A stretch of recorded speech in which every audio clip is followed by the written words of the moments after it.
Kristoffer Garrett, Erik Forsberg, Nico Kalsis och Johan Andersen. Och ni också kan hålla till här nere 94. Då kallar vi fram första match där alldeles strax. Kristoffer Linner mot Kristoffer Garrett. Så att vi vill att ni blåbälten minus 94 gör er klara. Och sen att Kristoffer Linner och Kristoffer Garrett kommer fram till mattan för första matchen i minus 94. Och sen kommer vi få ett lag för minus 70.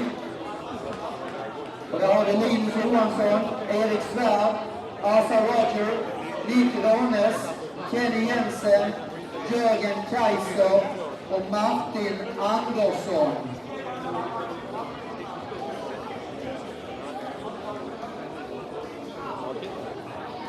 Vi ska starta här också alldeles strax.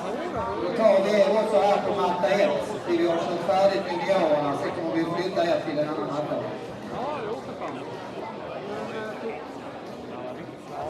Så på matta 1 kör just nu 88,3. Här ska vi